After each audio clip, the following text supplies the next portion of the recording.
Welcome to the Leader's Way podcast. I'm so excited to be here with We're Whitney back. Kimball-Co. We're back. I am feeling the fall vibes, Whitney. I've got Folklore and Evermore on constantly, just on repeat. That's Taylor Swift for the 3 people in the world who don't understand those references. But I'm so excited. I feel like I was built for fall. How are you doing? I love fall, and I have felt a nibble in the air. And that's something I love about New England is we still do have 4 seasons for the most part up here, and fall up here is really tremendous. I'm from Tennessee. Fall in the Smokies is gorgeous, but there's something special about New England, and it starts a little sooner. And I want it to last longer so that we can listen to Evermore and Folklore and feel all those fun vibes. I'm also listening to that. So is my 12-year-old. Oh, good. We'll have a moment, I presume, in the next generation or 2 that might not be quite as attuned to Taylor's I don't know. She's got many eras. Pumpkin spice lattes, or no, it's not pumpkin spice. I failed there. What's her favorite cookie? It's the Is it this? I have no idea. It's a chai tea latte cookie. I love that you know that. That's awesome. I think I got it right. That's awesome. Do you have any special fall foods here in New Haven? Are you a foodie?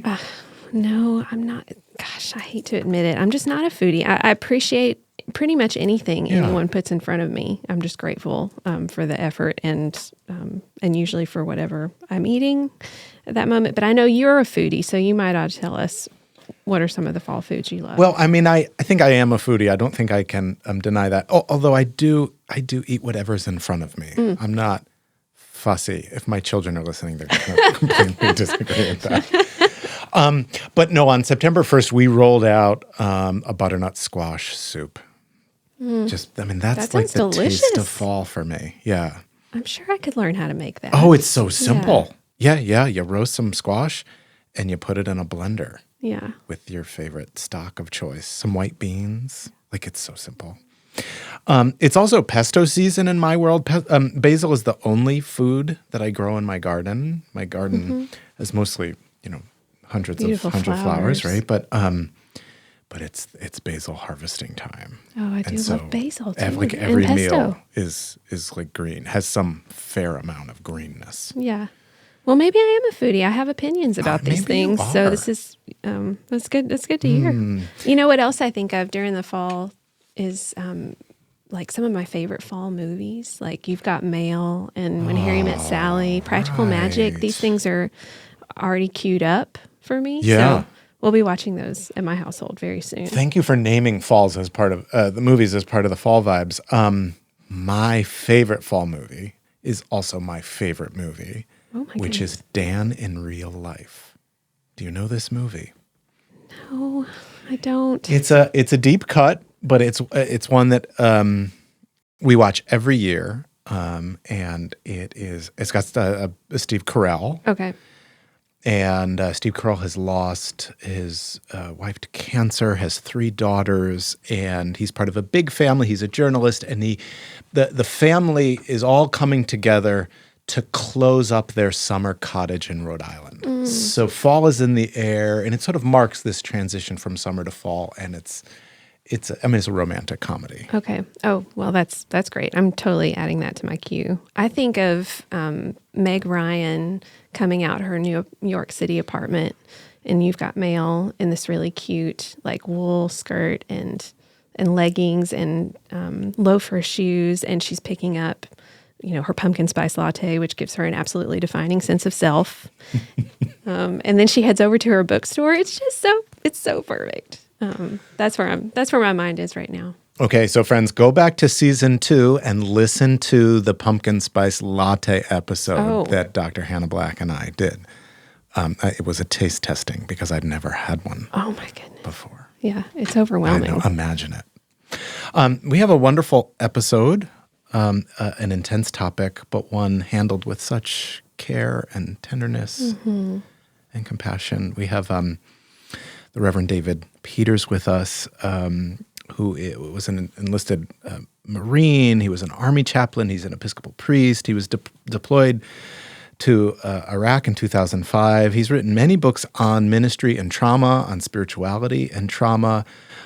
He wrote Post-Traumatic God, How the Church Cares for People Who've Been to Hell and Back. And he's the vicar at St. Joan of Arc Episcopal Church, a new church plant in the Diocese of Texas. What a fierce name. Right? Yeah. And he's written a wonderful book called Post-Traumatic Jesus, looking at the life of Jesus through a trauma lens. And there's been so much discussion these days about trauma. I'm really thankful for this conversation. Me too.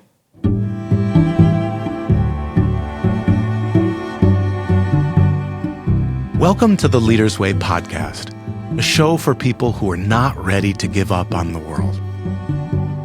We convene sacred conversations with luminaries, scholars, and spiritual leaders who explore the creative vision needed to lead change in our aching world. I'm Dr. Brandon Nappi, lecturer at Yale Divinity School and executive director of the Office of Transforming Leaders at Berkeley Divinity School at Yale. I'm so glad you're here. David Peters, welcome to the Leader's Way podcast. Thanks for having me. It's great to be here. David, it's really wonderful to have you here. This is our first time being introduced, and I'm really excited I get to ask the first question because I want you to introduce yourself to our audience. You're an enlisted Marine. You have been an Army chaplain. You're an Episcopal priest, and you've written this book, Post-Traumatic Jesus, and those are a lot of components to your life, and I wonder if you could weave them together, maybe tell us a little bit about your background and vocation, how those things tie together. Certainly. It all happened really fast, and I really didn't have much of a plan for how my life would go. I always wanted a fairly interesting life when I was a child, but I didn't kind of know it would be interesting in this way particularly. But I was drawn to religious leadership, for lack of a better word, or pastoral ministry when I was a child, a teenager. My father was a pastor, and so I kind of grew up in that world. And I knew that I wanted to be part of that in some way. I was drawn to ancient languages and the history of it all and the experience of death and what that was like, and to be with people in those moments fascinated me, and I was always trying to get closer to that.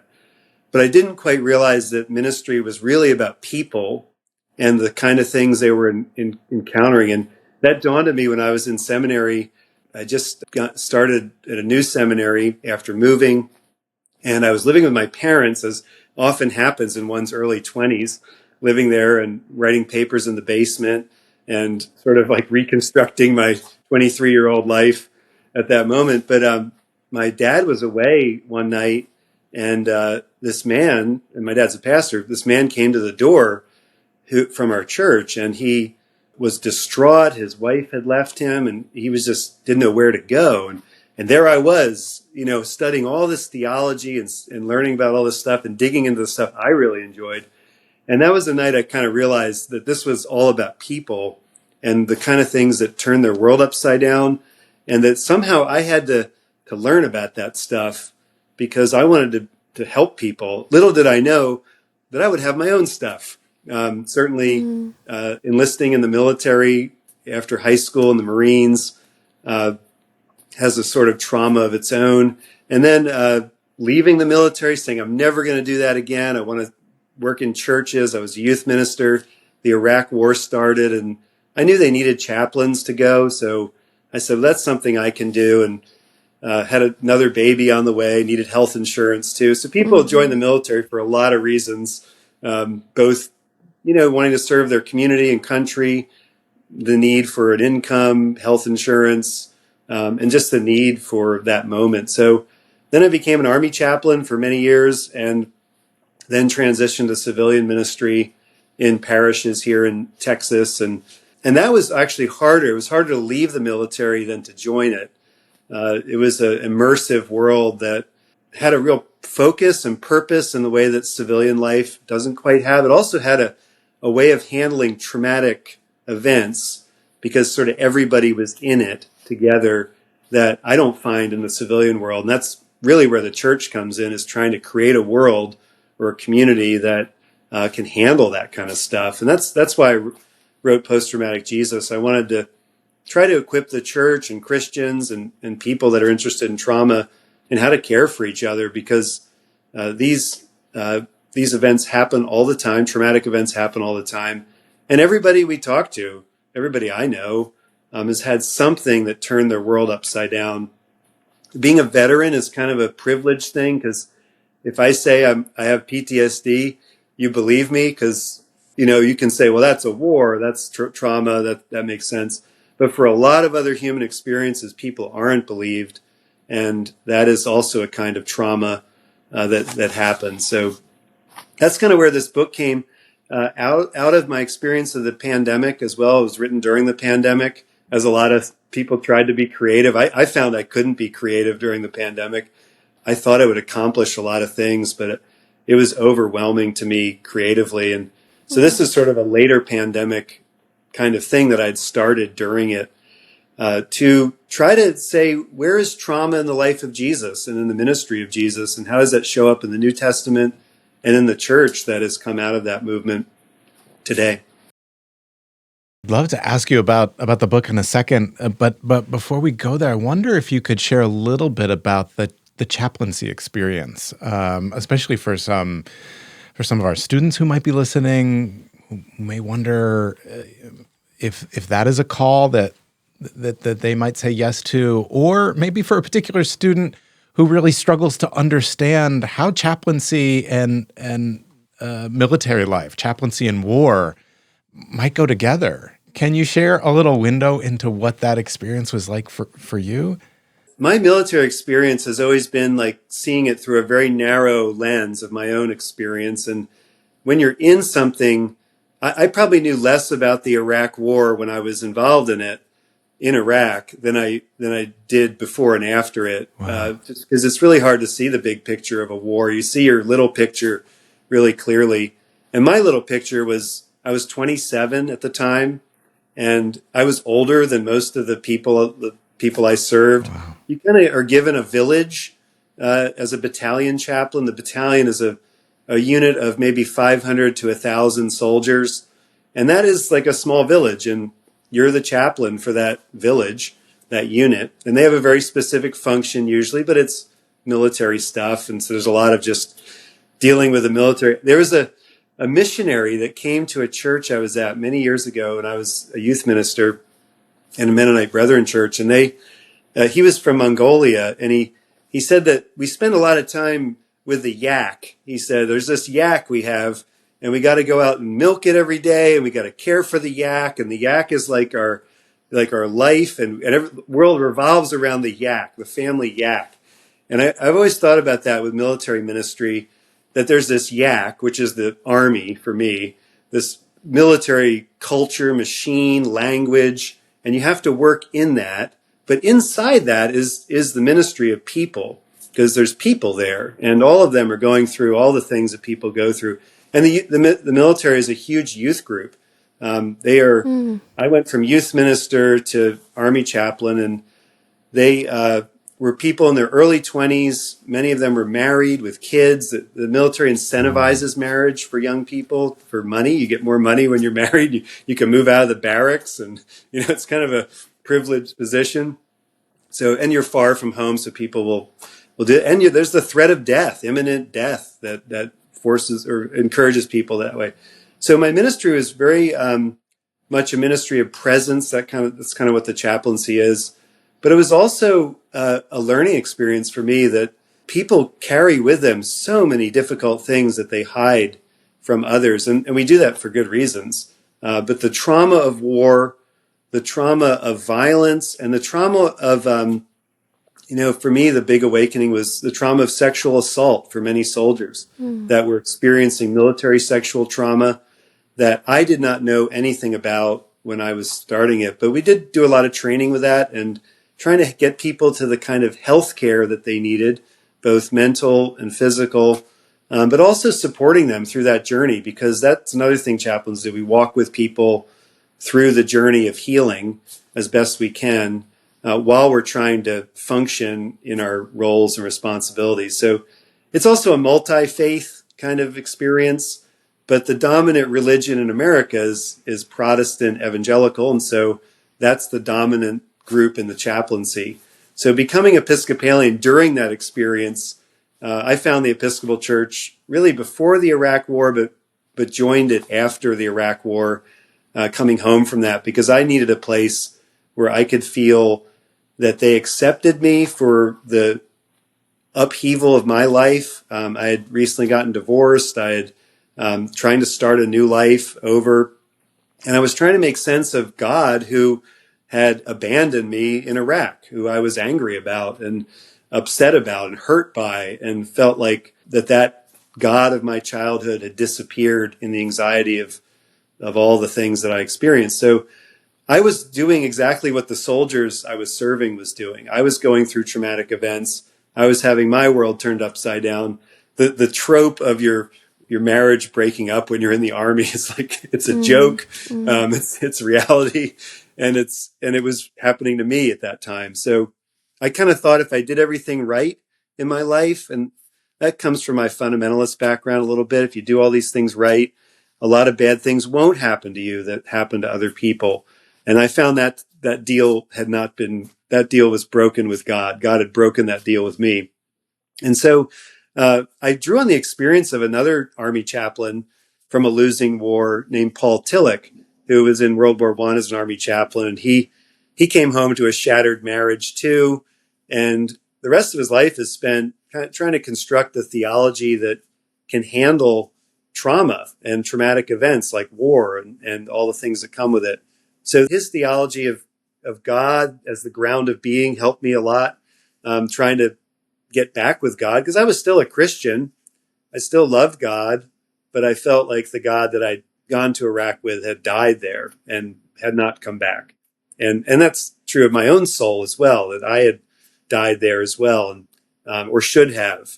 And that feeling that you shouldn't be alive is a real symptom of moral injury and PTSD that a lot of veterans and a lot of people experience in life. I think a lot of people are familiar with PTSD as a concept, post-traumatic stress disorder, a psychological diagnosis to describe how people sort of cope and both try to prevent future traumatic events from affecting them so much. But moral injury is a new concept that's getting more, I think, traction in at least healing communities for describing a set of symptoms that are just as debilitating.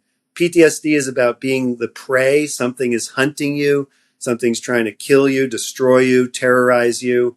And that can be an imagined threat, a very real threat.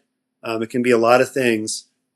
It has to do with how you understand and what you trust and what is then upturned. Whereas moral injury is more about being the predator and doing harm to others and being part of doing harm to others, or not helping people that you feel like you should. And so you feel like you're not good anymore. And that's what I experienced after the Iraq War, was that feeling that I wasn't good anymore. I had trouble going to church because I felt like good people were there and I wasn't good. And this is the tricky part about trauma. And I hope this book kind of helps people with this, is that in all traumatic events, I think there is a little bit of our participation in them, that even though we did not start it and we didn't do it, and it's not our fault, our participation, or at least experience of it, produces an immense amount of guilt and shame, because we all feel like we should have handled things better. We should have done a better job, or whatever it is. And the military is like 100% perfection or honor shame community. So when you fail, it feels like an utter failure. And all injuries are a failure in some ways. Moral injury is a failure to live up to your own ideals. So for me, moral injury captures a lot of the experience. And that's something the church has been trying to heal for thousands of years. We have tried to help people deal with the areas of their life that they feel like they've come up short and failed and not done well with. And we have a word for that called sin. It's not an English word anymore, modern English word.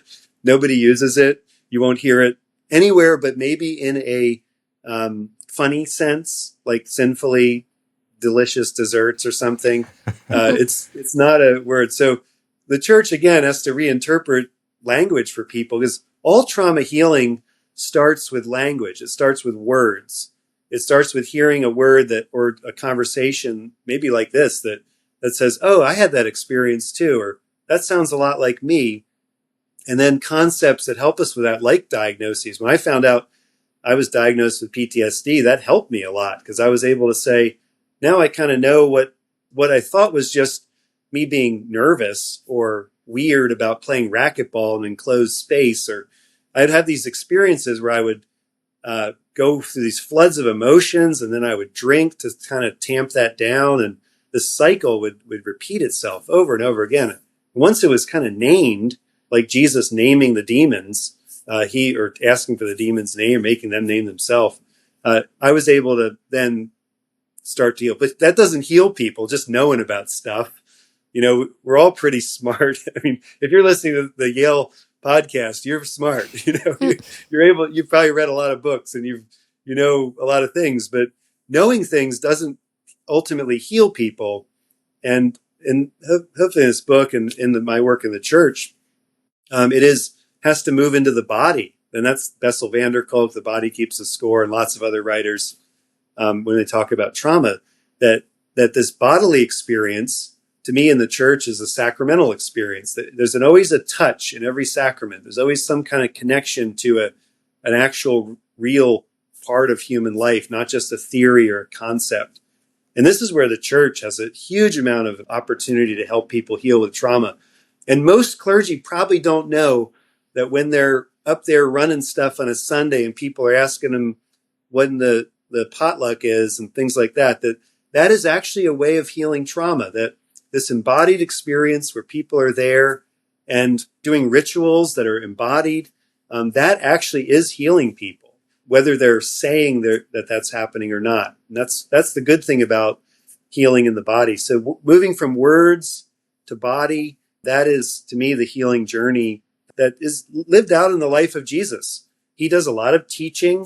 He does a lot of preaching and talking, but he also does a lot of touching and healing and meeting people where they are, and enacting in his movements and walking. Also a lot of walking. That's another thing. There's a lot of walking. Yeah. I spent this morning running with my running group, and I was running back with a friend and, talking about this podcast that I was going to be on and about trauma. And we talked about trauma and their trauma and traumatic events. And it just kind of popped up. And I was like, yeah, we're here running at 5:30 in the morning. There's a reason for that. That's why people do this kind of stuff, challenging themselves physically and feeling that exhaustion and pain. And there's a healing quality that's embodied in running and walking and any kind of endurance activity that the medieval pilgrimage had for people that were experiencing these things in the Middle Ages.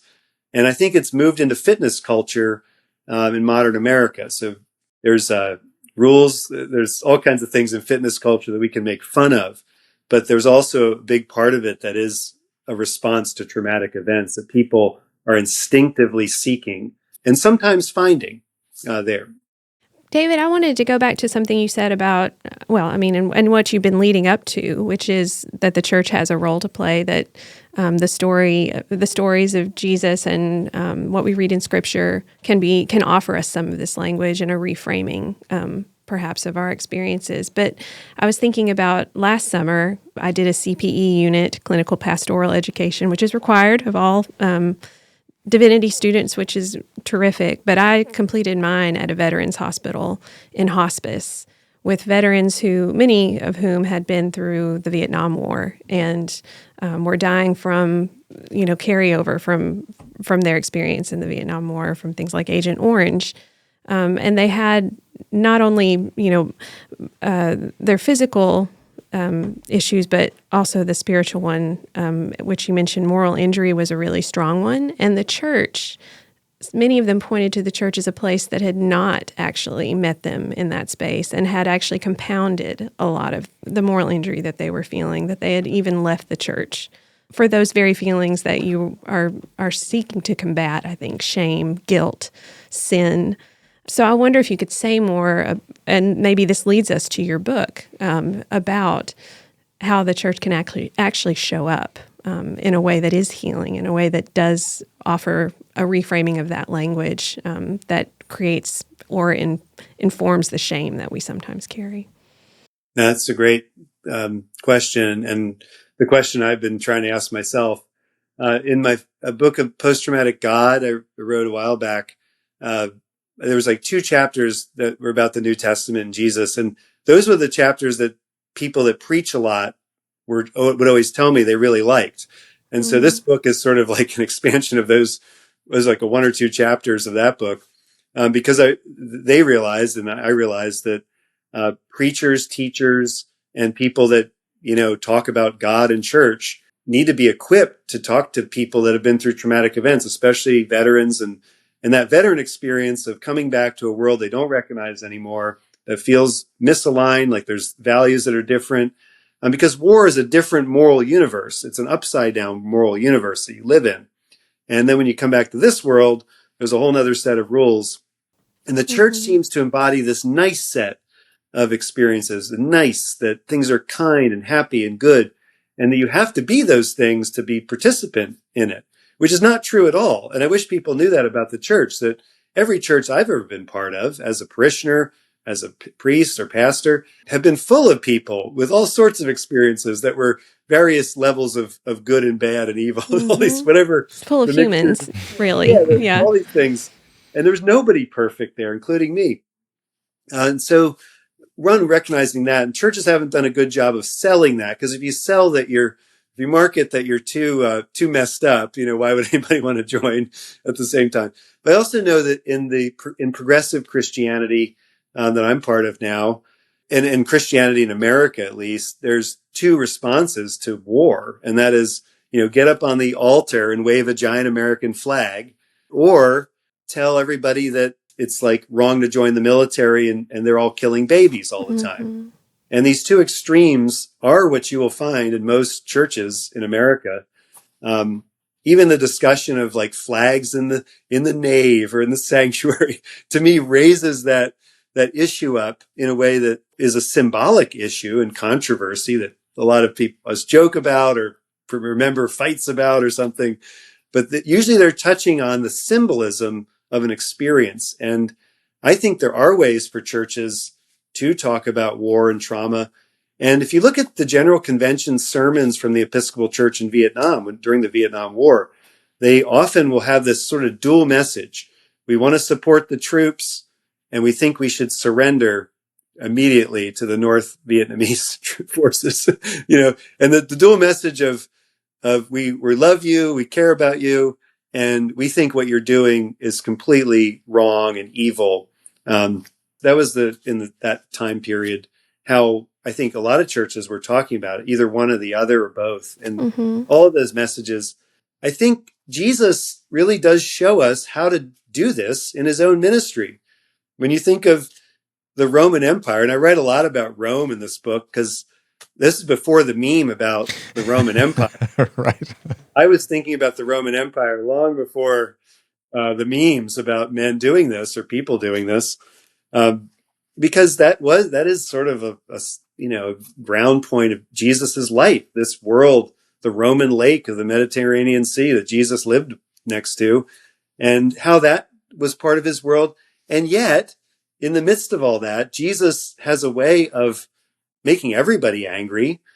Rome, his own faith, his own community, everybody eventually in the end turns against him, and he is crucified on a Roman cross after a Roman trial and a religious trial from his own faith. So all these factors pull together to say, like, Jesus, it's easy to see him as someone who embodies my kind of politics or something like that, when in reality, if you look at how little he talked about the Roman Empire in some ways in his ministry, he was always focused on a bigger picture of redemption of the world, a bigger picture of enacting God's inbreaking of the kingdom, of this moment in history that did have something to do with Rome, but that wasn't the whole story. Rome was not going to last forever, and he kind of lives that way, as if Rome is not going to last forever. And neither does it become a puppet for the Roman state, and he doesn't start a revolution against it in the way that we might expect someone to or hope someone would, that people in that part of the world eventually do. 30 years after his death, there is an insurrection against Rome that culminates in just horrific traumatic events. So I do think going back to Jesus as a Christian is kind of a basic point of it. And I hope this book helps people do that, because Jesus is talking about trauma after trauma. And when you deal with veterans, you don't have to worry about the politics of it because it's all over at that point. Whatever, or any traumatic person that's been traumatized. And trauma is a word used in the New Testament. It's used only once in the whole New Testament for the man who fell among thieves on his way from Jerusalem to Jericho. Or he's going from Jericho to Jerusalem. I forget which way he's going. But he's beat up. The Good Samaritan comes along after the clergy come by and others. And he treats his wounds with oil and wine. Here we have these sacramental instruments of God's grace flowing into our lives in a physical embodiment. I always think about that when I sip out of the cup at communion. And I've had struggles with alcohol since the Iraq War. I didn't drink before it. I couldn't stop drinking after it. So my sobriety and recovery has been very difficult for me. And it's every day, it's ongoing. But the VA has really helped me. I've been helped by the VA for years now. It's been a really good thing in my life. But I still sip the chalice, and I don't finish it off at the end like I used to. But I sip, I do my part to enact the ritual of our communion service. And that the words of institution there are different than the bread. It's for the forgiveness of sins. And I think of that trauma word being used in the Good Samaritan, or the victim of the man that falls among thieves and gets beaten up, left for dead. He's got these wounds, and the Good Samaritan puts wine in those wounds. And I always think about that when I sip from that chalice, that, that's the healing coming into me. And it's in my body. It's not going away. It's going to be here forever.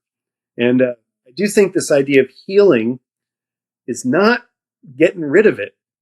Healing at first for me was, I want to go turn back the clock to the minute before all this stuff happened to me. And if I could just turn that dial back to the minute before and then figure out a way to avoid it and live, I would be happy. And you can't do that. None of us can. We can try. Alcohol did that for me. It helped me turn the clock back, pretend, but it doesn't work. So this idea of healing is learning to live with the wounds of your life. And that's what Jesus does. He's got the wounds still in his hand. He introduces himself with these wounds, and they are healed wounds, but they're not invisible. They haven't gone away. And I also think that if Jesus has those 5 great wounds, which talk about symbolism of Christianity right there, that he also has invisible ones that are a bit like PTSD. And that part of him is the part that I can feel and see and know. And I just think that we already have the structure for healing in churches ritually. We also have this other part of sacramental life that is the people of the church. And those people have helped me a lot. They've also caused me a lot of re-triggering of things, because that's people. Churches are going to do that to just about everybody. And as leaders of churches, we need to always remember that if you're talking about a subject like trauma, we should assume that the people listening to us have had that particular one, which I remember I was preaching about when I was a youth minister, and I got to preach in the big church many years ago. I remember talking about some domestic violence theme or something, and 3 people came up later and said that they had had that experience, and I was shocked. Well, I was 22 or something, Right. But now it shouldn't be shocking to us that everyone carries something. David, you're bringing together a couple of themes that I'm just bumping into in the people that I talk to, and that is the historic kind of divide between body and spirit in Christianity that somewhere we've inherited, sometimes directly from church teaching, and sometimes it's just sort of in the air that the body is bad, the spirit is good, and there's this sort of move to transcend the body. And of course, there's so many wonderful somatic practitioners out there, mental health professionals. You mentioned Basil van der Kolk's Body Keeps the Score. There's we're in a moment right now where we're reclaiming the body as a place of healing, as sacred. And we are reuniting these two aspects of who we are as human beings, body and spirit together. And of course, it's one of the great ironies of Christianity, that this beautiful religion of ours that teaches that God took on a body, that the body was actually so holy that it was capable of holding divinity, right? Humanity could hold divinity in the person of Jesus. And yet, nonetheless, over 2,000 years, we've had this historic split. So I wonder, as you read Scripture and as you've written about in the book, are there some moments in the life experience of Jesus and Jesus' ministry, in his embodied presence, especially when he's encountering other people, that you see this sort of fusion of spirit and body in the person of Jesus? Because, of course, it's all right there, the unity of these aspects of ourselves, and yet we've missed it traditionally. Oh, that's a good question. And you're right about that split that exists.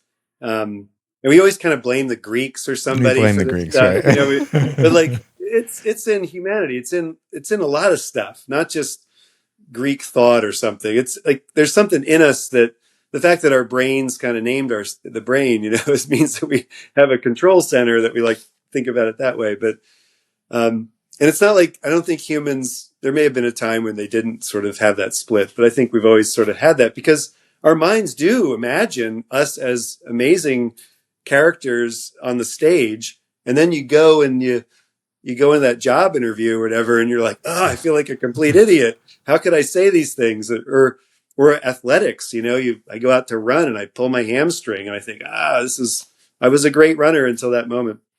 In the life of Jesus, I've been thinking about, if your son asks for a fish, would you give him a snake? And that line from Jesus where he's teaching on prayer. And I think, where did Jesus learn that a good father gives his son a fish instead of a snake when he's hungry, when he has this physical hunger? And when you're a child, I remember being hungry as a child. Not that I was, in any great need or anything, but the intensity of that experience is a lot of what childhood is about. Going from hunger to hunger and just that desperation and really anxiety from that. And then add to that food instability and a lot of other factors. It's a million times worse. But just in that experience, and he learned that from Joseph, I think, that he had this experience where Joseph gave him things that he wanted. And to me, that's like the child Jesus there, talking about his own experience as a child, which is the ultimate embodiment that we experience as humans. Once we get to a certain age, I teach middle school now, and they have done the mind-body split somewhere in that age. Like they go from, I can watch them in 6th grade in the gym playing with like full force. And then I see them in 7th grade the next year, and they just like, they can't do it anymore. They can't play anymore. And for adults, we have to recover play. And that is a really serious business. I'm part of a inline skating group here in Austin, and we skate around the city and have a good time. But it's most of us took like a 20-year break from skating, or a 10-year break, because it was too uncool or too nerdy or something that said, don't do this anymore. You need to focus over here on the mind or some achievement. But that embodied play, I see that in Jesus there. I also see it in his experiences of friendship with Mary, Martha, and Lazarus, and the healing of Lazarus, which is very much an embodied experience of Lazarus's body coming out of the grave. He could have said, we have Lazarus's memory with us. He was a great guy. Let's move on from there. But this miracle of resurrection is a bodily resurrection of Lazarus's body coming out of the grave. And it's kind of the same body that Lazarus had before, I assume, because he's got the grave clothes on, that is somehow alive. And I don't understand all that stuff. But, Lazarus probably dies again, I guess. He gets to a certain point.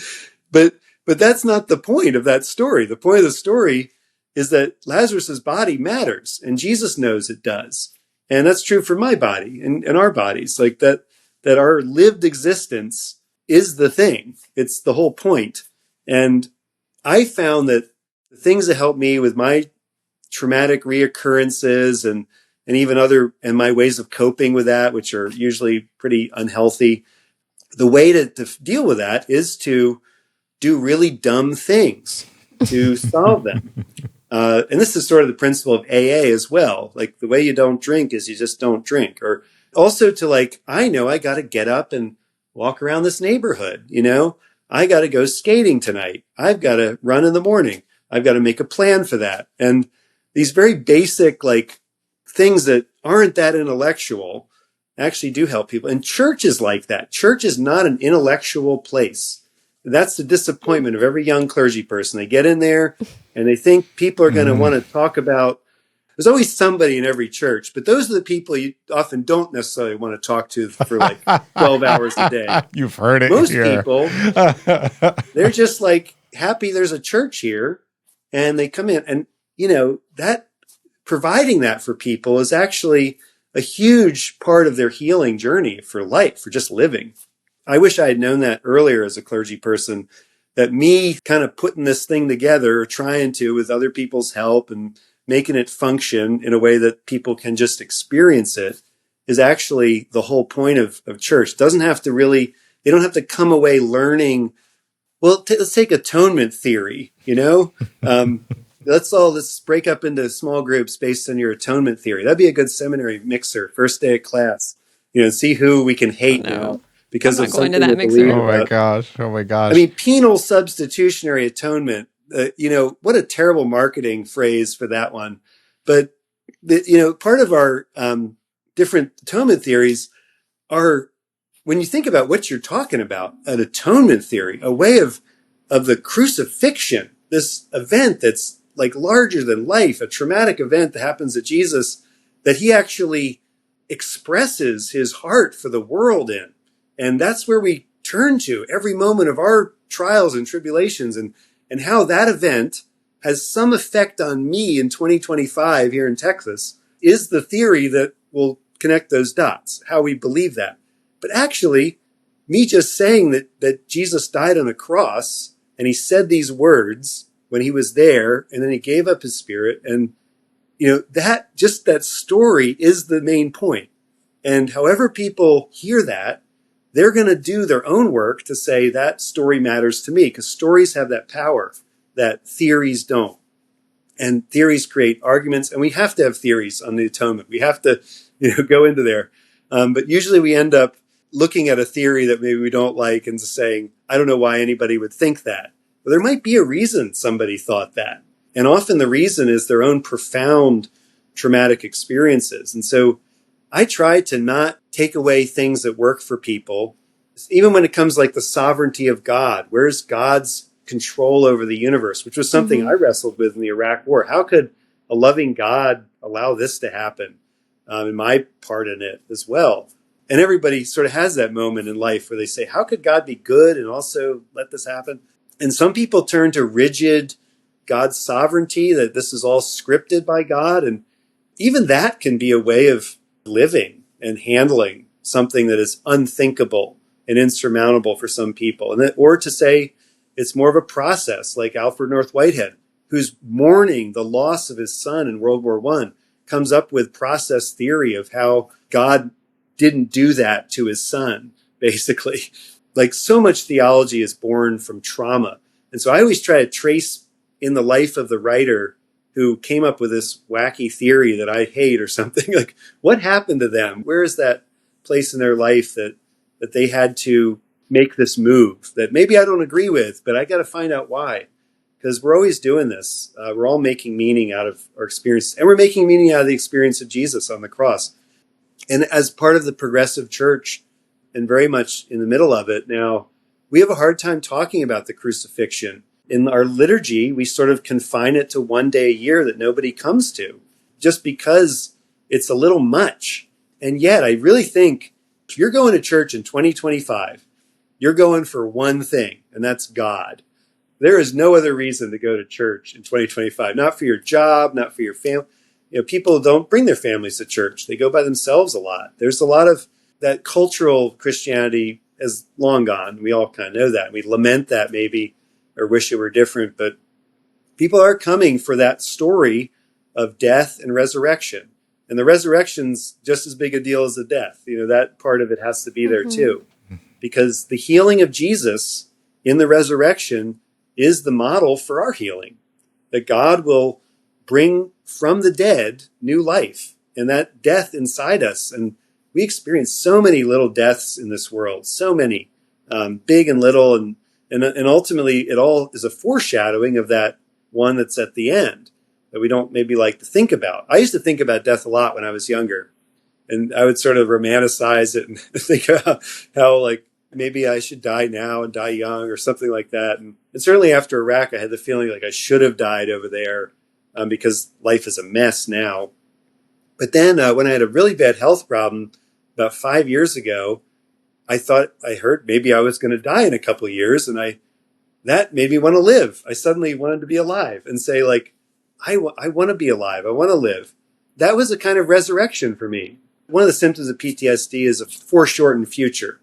To cope with the enormity of the horror, you just say, I'm going to die soon. And that sort of makes it easy to not worry about the future. And that's something that happens in the brain. So I was kind of living with that foreshortened future that was resurrected in that moment of what does matter in life, and will God be there for me in the end if I do have a couple years to live? And the answer was yes, God will be there for me in the end. And suddenly I was alive again in a way I hadn't been before. So every resurrection is preceded by a crucifixion, by a death. And that's the Christian pattern of life that I think is the message that people are coming to church to hear. And it can take a lot of different forms, so many different ways of preaching that good news of Jesus. And I've heard it in so many different ways and from so many pulpits, but I always just say that's what people are coming for, I think. Oh, well, thank you, David, for this. I mean, for this work, this book, sharing your life with us. We are so thankful for your presence. I hope you wouldn't mind answering our final 5 questions, which we call Holy Cow, to describe the experience of utter amazement as we discover your humanity. So, David, what do most people misunderstand about you or what you do? Just because I'm smart about some things, like Roman history, doesn't mean I'm smart about other things. I think that's a big misunderstanding, especially in relationships. You can be really good at some things and not really good at other things. Yeah. I love it. What's your go-to comfort food? Probably right now, Ethiopian food. There's a restaurant right down the street here I go to a lot. And that's so it's so different from what I'm kind of used to that's a comfort food for sure. Love it. So what's a bad habit that you might be willing to share with us? I have so many, but one that I did this morning was running with an injury. Like when you get injured, the only cure really that works is not running. Yes, rest. And I have an ice on my foot right now from my plantar fasciitis that I have run on a lot this week. But I refuse to stop running because I have a race coming up. I run my birthday miles every year, and I'm turning 50 in end of October. And there's a 50 miler around the lake here, so I'm going to run that. So I can't stop. I have to do that. So that's a really bad habit that I've not ever been able to break. Aside from learning to rest, what's a life lesson you're still learning? Just to get up and do stuff, no matter what it is. Moving from one place to another does help me feel better. And that could be walking around the neighborhood or skating or something like that. Always works in the end. And it's when I pull back from that I find out how good it works and remind myself to do it next time. David, what keeps you going when your inner critic tells you to give up? I look back and I say, I've been through a lot. Like, the war, the stuff after it. And there's so many people that have been through things like this that we need each other. And at the moments where I want to quit and the worst, where I feel like it's all too much, somebody always shows up and we have this moment of sharing that keeps me going.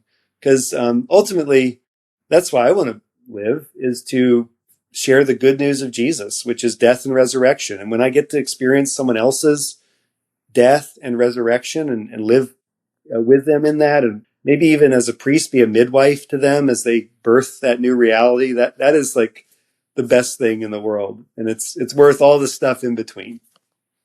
Oh, David Peters, thank you so much for your ministry, your presence, and making your life so available as a service to other people's healing. We're so thankful for you. Oh, I'm thankful for you. You guys do great work.